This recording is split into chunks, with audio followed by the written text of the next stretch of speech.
اللہم صلی علی محمد۔ لیکن اس کے علاوہ معین شخص ہوگا دجال۔ یہ معین شخص جو دجال ہوگا اس کے بارے میں بھی ایک تو بالکل متفق علیہ چیزیں ہیں۔ نمبر ایک کہ وہ شخص ہے، قطعی ہے، یقینی ہے، اس کا حلیہ بھی حضور صلی اللہ علیہ وسلم نے احادیث کے اندر بیان کیا ہے۔ دوسری بات یہ کہ اس کے ہاتھ میں قوانین قدرت، گویا کہ تسخیر کائنات گویا کہ نقطہ عروج کو پہنچ چکی ہے۔ تمام اختیارات الہی تقریباً اس کے ہاتھ میں آ چکے ہوں۔ جو بڑے سے بڑے معجزے اللہ تعالیٰ نے نبیوں کو دیے ہیں وہ معجزے کر کے دکھائے گا۔ وہ مردہ کو زندہ کرے گا، مردہ لوگوں کی افواہوں کو لے کر آئے گا، ان کی روحوں کو، اگرچہ جھوٹی روحیں ہوں گی، وہ شیاطین جن ہوں گے جو ان کا بھیس بدل کر آئیں گے، لیکن یہ کہ وہ لوگوں سے کلام کریں گی۔ یہ اسپرچولیزم جو اپنی انتہا کو پہنچا ہوا ہے یورپ میں اور مغرب میں، یہ در حقیقت اسی کا ایک مظہر ہے۔ وہ کھلے بیابان کو کہے گا جہاں بالکل ڈٹیل جو ہے وہ صحرا تھا، گل و گلزار کر دے گا جب چاہے گا، جب چاہے گا، جہاں چاہے گا بارش برسائے گا۔ فاصلہ اس کے لیے بے معنی ہوگا۔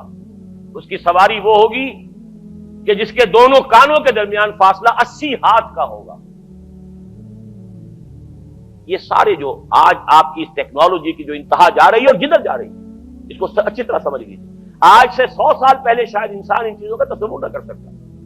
وہ کوئی سواری ایسی بھی ہو سکتی ہے جس کے دو کانوں کے درمیان کا فاصلہ جو ہے وہ 80 ہاتھ کا ہو۔ آپ کے یہ سارے جیٹس جو ہیں وہ کیا ہیں؟ ان کے رڈارز جو لگے ہوئے ہیں، دونوں کان ہیں ان کے۔ اس کا ایک قدم اگر مدینے میں ہوگا تو دوسرا بیت المقدس میں ہوگا۔ اس کی آواز پوری دنیا میں سنی جائے گی۔ سنی جا رہی ہے کہ نہیں؟ یہ ساری قدرت، ساری قوتیں، تسخیر کائنات کلیتاً ایک آدمی کو چیر کر دو ٹکڑے کرے گا، دونوں ٹکڑوں کو علیحدہ کرے گا، ان کے درمیان چلے گا اور پھر ان دونوں کو جوڑے گا اور کھڑا کر دے گا۔ احادیث میں ساری موجود ہے۔ سرجری جدھر جا رہی ہے کوئی عجب نہیں کہ وہاں تک آدمی پہنچ جائے۔ فریز کر کے تو یہ معاملہ اب ہو ہی سکتا ہے، لیکن یہ کہ ابھی اگلا اور قدم کیا ہوگا کچھ نہیں کہہ سکتے۔ یہ چیزیں تو ہے متفق علیہ۔ البتہ کچھ معاملات کے اندر احادیث میں کچھ اختلاف پایا جاتا ہے اور یہ مشکلات الحدیث میں سے۔ اور میں بھی چونکہ اس مسئلے میں اب تک بھی کسی درجے میں ابھی قطعیت کے ساتھ میں کوئی بات نہیں کہہ پا رہا ہوں، لیکن اب چونکہ گمان غالب کے درجے میں ایک رائے تک پہنچ چکا ہوں، اس لیے میں نے آج اس بات کو آپ تک پہنچانے کے لیے یہ عنوان اختیار کیا۔ اس لیے کہ حدیث میں جو آتی ہے تفاصیل اس سے معلوم ہوتا ہے کہ یہ دجال دو دجل کرے گا۔ یا تو وہ دو دجل کرنے والے دو دجال علیحدہ ہیں، یا یہ دونوں دجل کرنے والا شخص ایک ہی ہے۔ بس یہ مسئلہ ہے کہ جو آج تک مجھ سے حل نہیں ہوا تھا، اب تک کہنا چاہیے آج تک نہیں۔ اور یہ اس میں علماء سے بھی گفتگو ہوئی ہے، اور جن لوگوں نے اس مفہوم موضوعات پر اپنا وقت لگایا ہے ان سے بھی گفتگویں ہوئی ہیں، تو وہ بھی اس مسئلے کو حل کرنے سے تاحال قاصر رہے۔ لیکن یہ کہ اب میری رائے یہ ہے کہ یہ دو شخص ہیں علیحدہ علیحدہ، واللہ عالم۔ لیکن ایک رائے تک میں پہنچ چکا ہوں، اس لیے وہ رائے آپ کے سامنے رکھ رہا ہوں، اور آپ کے ذریعے سے وہ آگے بھی پھیلے گی تو اہل علم کے ساتھ جو ہے اس معاملے کے اندر تبادلہ خیالات کی بھی نوبت آئے گی انشاءاللہ۔ لیکن یہ کہ اس میں یہ بات قطعی اور یقینی ہے کہ اس طرح کا ایک شخص پیدا ہوگا۔ البتہ یہ کہ آیا وہ دو ہوں گے دو مختلف اوقات میں، یا ایک ہی ہوگا ایک ہی وقت میں، صرف اس میں اختلاف ہے۔ میرے نزدیک وہ دو ہوں گے۔ ایک وہ شخص جو جھوٹا مسیح ہونے کا دعویٰ کرے گا، المسیح الدجال، جیسے حضور نے فرمایا میری امت میں 30 دجال اٹھیں گے جو نبی کا دعویٰ کریں گے، جن میں سے 5-6 تو حضور کے اپنے زمانے میں اور آپ سے متصل اٹھ کھڑے ہوئے تھے، بعد میں محمد علی باب ہو، بہاء اللہ ہو، قادیانی اور نہ معلوم کہاں کون اٹھے ہوں گے، واللہ عالم۔ اسی طریقے سے ایک شخص مسیح ہونے کا دعویٰ کر کے کھڑا ہوگا، یہودی ہوگا۔ یہ ہے اصل میں وہ شے۔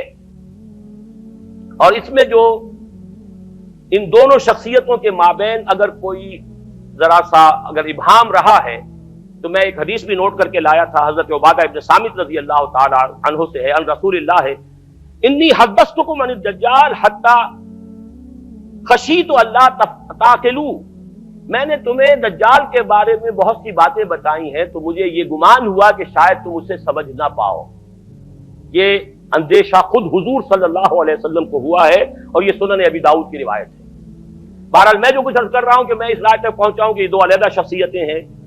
ایک تو یہ ہے کہ ایک مسیح الدجال کھڑا ہوگا یہ ایک دعویٰ کر کے کہ میں مسیح ہوں. چونکہ اس کا زمانہ بالکل قریب آ چکا اس لیے میں آپ کو اس کے بارے میں خبردار کر رہا ہوں. دوسرا جو مسیح جس کی شخصیت مسیح دجال کی آتی ہے، دجال اکبر، میں صرف اشارہ کروں گا، پھر کبھی انشاءاللہ اس موضوع پر تفصیل سے گفتگو ہوگی. وہ میرے نزدیک بالکل قریب قیامت کی ایک علامت ہے. جو خدائی کا دعویٰ کرے گا وہ جھوٹا خدا ہوگا، یہ جھوٹا مسیح ہوگا. المسیح الدجال، الدجال الاکبر وہ ہوگا کہ جو قیامت کے بالکل قریب کی تین نشانیاں ہیں. جبکہ وہ آ جائیں گی تو حدیث میں آتا ہے کہ اس کے بعد کسی شخص کے ایمان لانے کا، توبہ کرنے کا فائدہ نہیں ہوگا. ویسے تو علامات قیامت جو ہے ان میں سب سے پہلی میں نے بتایا تھا حضور کی بعثت خود علامات میں سے. اس کے بعد 10 علامتیں حضور نے گنوائی ہیں اور وہ تدریجاً پوری ہوتی چلی جائیں گی. آخری علامات کے لیے حدیث سن لیجیے. عن ابی ہریرہ رضی اللہ تعالی عنہ قال قال رسول اللہ صلی اللہ علیہ وسلم ثلاث اذا خرجنا لا ينفع نفسا ایمانا لم تكن آمنت من قبل او کسبت فی ایمانها خیرا طلوع الشمس من المغرب وخروج الدجال ودابۃ الارض. تین نشانیاں وہ ہیں کہ جب وہ ظاہر ہو جائیں گی تو پھر کسی کا ایمان لانا مفید نہیں ہوگا جو پہلے ایمان نہیں لایا تھا یا جس نے اس سے قبل اپنے ایمان میں کچھ اعمال صالحہ کی کمائی نہیں کی تھی. یعنی گویا کہ توبہ کا دروازہ بند ہو جائے گا. جیسے جب موت کے آثار شروع ہو جاتے ہیں تو توبہ کا دروازہ انسان کے لیے بند. اب جب موت کے آثار شروع ہو گئے اب توبہ کرنا فائدہ نہیں. اس سے پہلے توبہ کا دروازہ کھلا ہوا. معلوم یغرغر، جبکہ وہ موت کے آثار شروع ہو جاتے ہیں، گھنگرو بولنا شروع ہو جاتا ہے، معلوم ہوتا ہے کہ اب جا رہا ہے، اب توبہ بیکار. اسی طریقے سے پوری نوع انسانی کے لیے توبہ کا دروازہ بند ہوگا ایک وقت میں آ کر کہ اب کسی کے لیے توبہ نہیں، ایمان نہیں. اور اس کے لیے 3 علامتیں بیان ہوئی ہیں. یہ بھی مسلم شریف کی روایت ہے. آپ نے فرمایا 3 چیزیں وہ ہیں کہ جب وہ ظاہر ہو گئیں تو پھر کسی کا ایمان لانا جو اس سے پہلے ایمان نہیں لایا تھا اور اپنے ایمان میں اس نے کچھ اعمال صالحہ کی کمائی نہیں کی تھی، اب قتل مفید نہیں ہوگا اس کے لیے ایمان لانا. وہ 3 نشانیاں ہیں. طلوع الشمس من المغرب، سورج مغرب سے طلوع ہوگا. نظام شمسی میں کوئی اختلال ایسا ہوگا کہ جس سے سورج بجائے مغرب سے نکلے گا.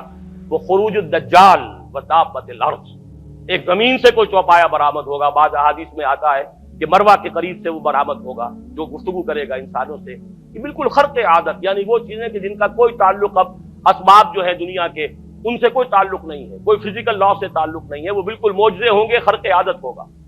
اور خروج دجال، وہ دجال جو خدائی کا دعویٰ کرے گا.